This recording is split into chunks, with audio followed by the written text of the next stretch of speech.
আসসালামু আলাইকুম। আশা করি ভালো আছেন। দেখতেই পাচ্ছেন প্রথমেই আমি কিছু টাকি মাছ নিয়েছি। আমি এখানে ৪ টা টাকি মাছ নিয়েছি। টাকি মাছগুলো সুন্দর করে ভেজে নিচ্ছি। টাকি মাছ দিয়ে আমরা নরমালি কী খেতে পছন্দ করি? অনেকে টাকি মাছ দিয়ে লাউ খেতে পছন্দ করে। কিন্তু আজকে আমি অন্য একটা কিছু বানাবো। টাকি মাছ দিয়ে ফুলকপি রান্না করলেও ভাল লাগে। টাকি মাছ দিয়ে শীতের যেকোনো সবজি রান্না করলে ভাল লাগে। তো হচ্ছে আজকে আমি বানাবো হচ্ছে টাকি মাছের ভর্তা। তো এইজন্য আমি প্রথমে ৪ টা টাকি মাছ সুন্দর করে ধুয়ে হচ্ছে মশলা মাখিয়ে রেখেছিলাম অনেকক্ষণ। একটু হলুদ, একটু মরিচ, একটু লবণ। তারপর আমি চুলাতে ভেজে নিচ্ছি। খুব বেশিও ভাজবো না, আবার খুব বেশি কমও ভাজবো না। আমি মিডিয়াম করে ভেজে নিচ্ছি। এই তো দেখতে পাচ্ছেন। আমি এমনভাবে ভাজতেছি যাতে এটা শক্ত না হয়ে যায়, কারণ তাহলে আবার ভর্তাটা হচ্ছে করতে আমার একটু কষ্ট হবে। এজন্য আমি একটু নরম নরম করেই ভাজার চেষ্টা করছি।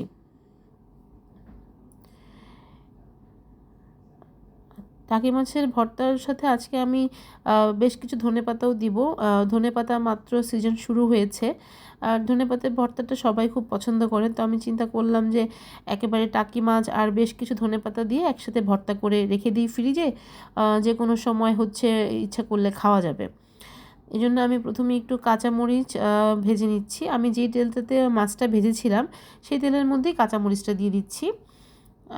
তো কাঁচামরিচটা হালকা একটু ভাজার পরে এর মধ্যে আমি আমার কাছে রাখা পেঁয়াজ আর হচ্ছে রসুন দিয়ে দিচ্ছি। রসুন আমি একটু কম ইউজ করেছি, কারণ হচ্ছে মাছ ভর্তায় রসুন দিলে মাছের মধ্যে একটা ঝাঁজ আসে, যেটা খেতে ভাল লাগে না। কিন্তু তারপরও আমি একটু অ্যাড করেছি, কারণ আমি এখানে বেশ কিছু ধনেপাতাও দিয়েছি। ধনেপাতা ভর্তার মধ্যে আবার রসুনটা খুব ভালো লাগে। এটা দেখতেই পাচ্ছেন আমি একটু ভেজে নিলাম। তারপর আমার কাছে কেটে ধুয়ে রাখা ধনেপাতাগুলো আমি দিয়ে দিচ্ছি। ধনেপাতাটা আমি খুব বেশি ভাজবো না, জাস্ট হচ্ছে ধনেপাতা থেকে যে পানিটা আসে সেই পানিটা জাস্ট শুকিয়ে নিব, যাতে ভর্তাটা করার সময় পানি পানি না হয়ে থাকে। এই জন্য আমি পানিটা জাস্ট একটু নেড়ে শুকিয়ে নিব। আমি কিন্তু চুলা এখন একটু ভালোই আঁচে দিয়েছি, কারণ হচ্ছে আপনি যদি চুলাটা মিডিয়াম কিংবা লো ফ্লেমে দেন তাহলে ধনেপাতার কালারটা নষ্ট হয়ে যাবে। একটু হাই ফ্লেমে দিয়ে ধনেপাতাটা সুন্দর করে ভেজে নিয়েছি। এখন আমি ধনেপাতাটা হচ্ছে চুলাটা অফ করে দিয়েছি। এই তো এখন এই যে মাছগুলো আমার কাছে ভাজা আছে, মাছগুলো একটু ঠান্ডা হয়েছে, আমি এখন মাছগুলো কাটা বেছে নিব। এই তো একটা ফ্রিজে আমি মাছগুলো সব কাটা বেছে রেখেছি।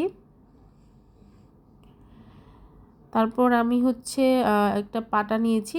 এটা দিয়ে এই পাটাটা দিয়ে আমি নর্মালি ভর্তাই করি শুধু। এই পাটাতে আমি কোনো রকমের হচ্ছে রসুন, পেঁয়াজ কিংবা জিরা কিছুই বাটি না, শুধু ভর্তা খাওয়ার জন্য এই পাটাটা ইউজ করি। তো আমি এখন সুন্দর করে বেটে নিব। প্রথমে আমি আমার কাছে ভেজে রাখা পেঁয়াজ, ধনেপাতা, কাঁচামরিচ আর হচ্ছে রসুনটা বেটে নিচ্ছি একসাথে করে। এটা একটু হালকা মিহি হলে কিংবা একটু পেস্ট হয়ে আসলে তারপরে আমি বাকি মাছটা অ্যাড করব।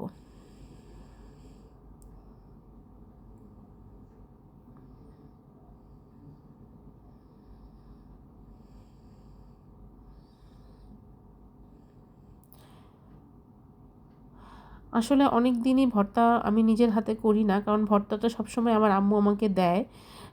তো আমি পাটায় বাটাতে এত অভ্যস্ত না। এই তবে পাটা বাটতে কিন্তু বেশ কষ্ট। এখন আমি সবগুলো মাছ দিয়ে দিচ্ছি। আমি একবার সবগুলো মানে সবগুলো বলতে আমি এখানে বোঝাচ্ছি ধনেপাতা, রসুন, পেঁয়াজ বেটে নিয়েছি, কিন্তু খুব বেশি মিহি করে বাটিনি, কারণ আমি খুব বেশি মিহি করব না ভর্তাটাকে, যাতে খাওয়ার সময় ধনেপাতা একটু মুখে লাগে, মাছটাও একটু মুখে লাগে, এমন করে সবগুলো জিনিস একসাথে করে বেটে নিব।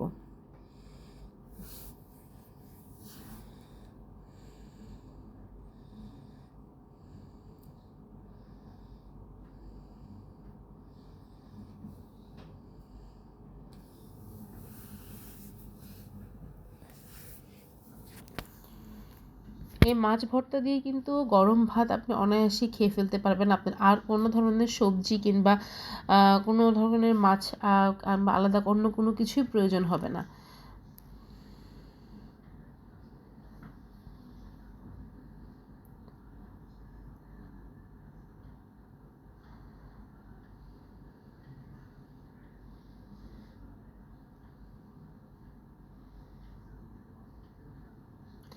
এই তো আমি একটা বার পুরো সম্পূর্ণটা বেটে নিয়েছি, এখন আরেকটা বাটা দিব সম্পূর্ণটাকে, যাতে হচ্ছে আরেকটু মিহি হয়। এই জন্য আমি বাটছিলাম। তো হঠাৎ করে আমার মনে হলো আমি তো লবণ অ্যাড করিনি, তো আমি একটু লবণ অ্যাড করে দিচ্ছি। আমি ভাজার সময় হচ্ছে মাছের মধ্যে লবণ অ্যাড করেছিলাম, কিন্তু আমি ধনেপাতা, পেঁয়াজ, কাঁচামরিচের মধ্যে কিন্তু কোনো ধরনের লবণ অ্যাড করিনি।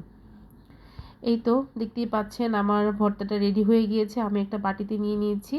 আমি একটা এয়ারটাইট বাটিতে নিয়েছি, যাতে ফ্রিজে আমি সংরক্ষণ করতে পারি, কারণ এই ভর্তাটা আমি প্রায় 3-4 দিন মানে 3-4 দিন ধরে খাবো আর কি, কারণ যেহেতু আমি অনেকটা ভর্তা বানিয়েছি। এই তো আজকের জন্য এতটুকুই। দেখা হবে নতুন আরেকটি ভিডিওতে। আল্লাহ হাফেজ।